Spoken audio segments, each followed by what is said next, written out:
Here's everything you need to know for Dr. Stone Season 4 in under 10 minutes. Dr. Stone follows the story of Senku, a teenage genius that dreams of building his own rocket to the moon. One day when Senku's best friend Taiju is confessing his love to his crush, the Earth is suddenly covered in a mysterious green light that turns every human it touches into stone. This results in what modern people later refer to as the petrification, a 3,700-year-long hibernation where civilization collapses and Earth is essentially reset to the Stone Age. Still conscious, Senku keeps himself alive by counting each second for the entire 3,700 years before he's revived by nitric acid in a bat cave. Alive, but now alone, Senku builds his own tools and gathers his own food while discovering the formula for a revival fluid, which can be made by combining nitric acid with ethanol to make nitol. At the same time, he uses nitric acid to revive Taiju, who then helps Senku to make a proper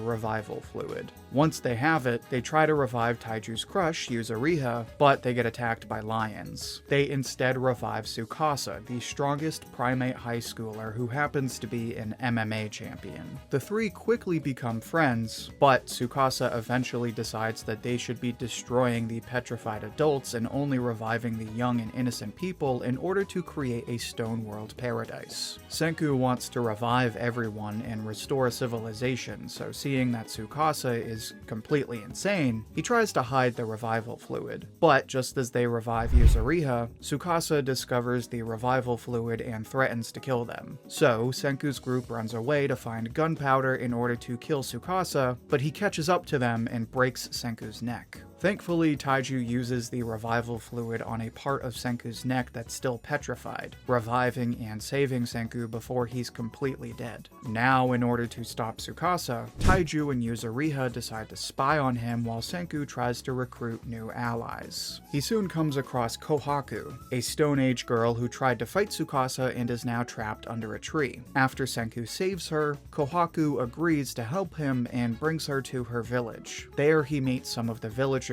like Kinro and Ginro, along with Chrome, a so-called sorcery user who's been practicing science without knowing it. Senku tells Chrome about the modern world and the petrification and explains that they can use science to save Kohaku's sister Ruri, the village priestess who's apparently very sick. So Senku comes up with a plan to acquire sulfa drugs, heal Ruri, and recruit Kohaku's village. Along the way they meet Gen, a spy for Tsukasa's new empire who ends up joining Senku. In addition, they introduce the village to all kinds of modern things like electricity, iron tools, and most importantly, Senku Cola.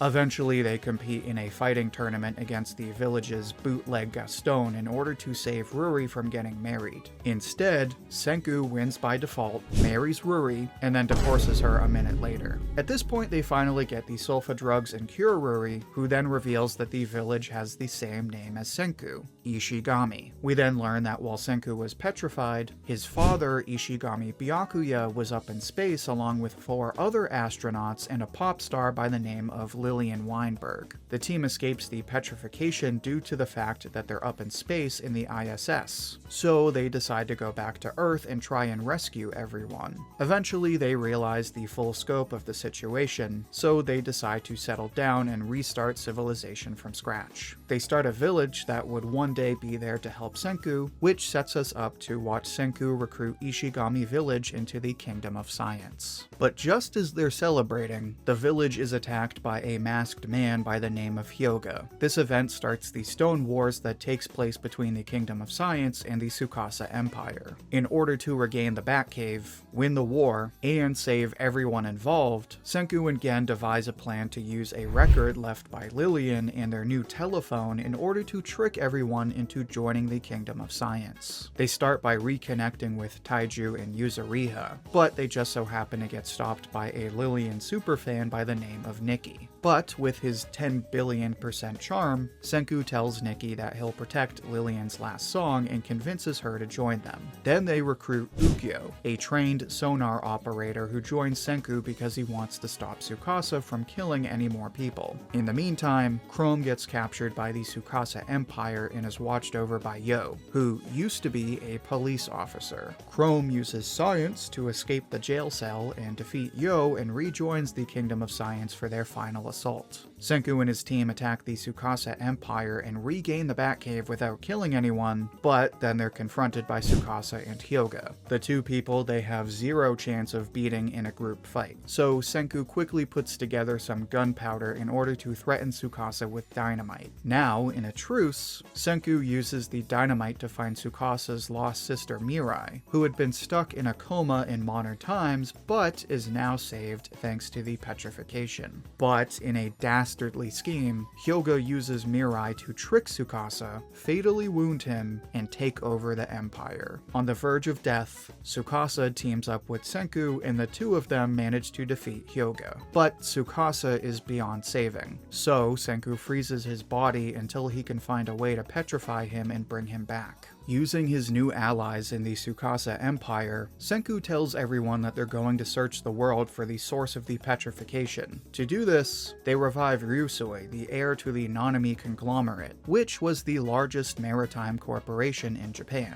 Ryusui then asks them to revive his butler Francois, a master chef and bartender. Together, the Kingdom of Science builds a massive boat, and Ryusui selects a special team that will join them on their global voyage. Before they leave, Ruri attempts to tell Senku the 100 tales that were passed down by Byakuya, but it takes way too long, so he uses his big brain to figure out that he must have left behind a secret cache of materials on the island he originally landed on. So Senku's exploration team travels to the so-called Treasure Island. There they discover that it's not some remote island, but actually inhabited by another Stone World kingdom. This petrification kingdom attacks Senku's boat, the Perseus, leaving only Senku, Kohaku, Gen, and the mysterious villager Soyuz. The group then recruits Amaryllis, an island villager who lost her friends to a petrification weapon that would later be named the Medusa. So Senku's group comes up with a plan to infiltrate the so-called Master's Palace and find the secret behind the Medusa. To do that, they sneak their mobile lab off the boat with the help of Ginro and Suika, who both managed to survive the previous attack. Kohaku, Amaryllis, and Ginro dress up and infiltrate the Master's Palace, only to discover that the Master is actually petrified, and everything is secretly being run by a man named Ibarra. Ibarra tries to kill Ginro, but then Kohaku tricks the palace into petrifying the two of them so they can be saved later. Amaryllis escapes and tells Senku what happened, but she's followed by the strongest warrior on the island, Mozu. Thankfully, Gen tricks Mozu into forming an alliance in order to defeat Ibarra. In the meantime, before she was captured, Kohaku found the secret cache and delivered the materials to Senku. Senku finds a bunch of platinum dust and realizes that Byakuya must have spent all of his remaining days panning for platinum. Now, with everyone revived, the Kingdom of Science teams up with Mozu to attack Ibarra's army and steal the Medusa using a drone. Unfortunately, Ibarra figures out what's going on and tricks Senku with a fake Medusa. Everyone is then forced into a fight onto the Perseus, where Senku revives Hyoga, and Hyoga joins the Kingdom of Science. Hyoga holds off a now enraged Mozu while the fight continues back onto the island. Then Ibarra uses another trick to use the Medusa against the entire island, petrifying everyone except Senku. Senku then revives Ryusui, but Ryusui sacrifices himself to help Senku finally win the battle. Senku then revives everyone. Soyuz becomes the new master since he's actually the son of the late master. And the Kingdom of Science discovers that the mysterious person behind the petrification, Y-Man, must be on the moon. So they go back to the mainland, revive Tsukasa, and come up with a new plan to build a rocket that involves gathering essential resources all around the world. The first resource they need is corn, meaning they have to go to America first in order to build a corn city. So, after a brief rest, they set out on the Perseus again in a journey across the Pacific Ocean. And that is everything you need to know before you watch Dr. Stone Season 4. But what else should I have mentioned? What do you think of Dr. Stone Season 4? Share your thoughts and see what everyone else has to say down in the comments. I'll pick my favorite and share it as comment of the week on my community tab. And if you enjoyed this video, then make sure to become a channel member. You'll get exclusive perks like custom emojis and badges, and you get to pick which series I cover next. Also, make sure to check out my other Dr. Stone videos, which you can find in the playlist linked right here. Until then, thank you for watching, and I hope to hear from you soon.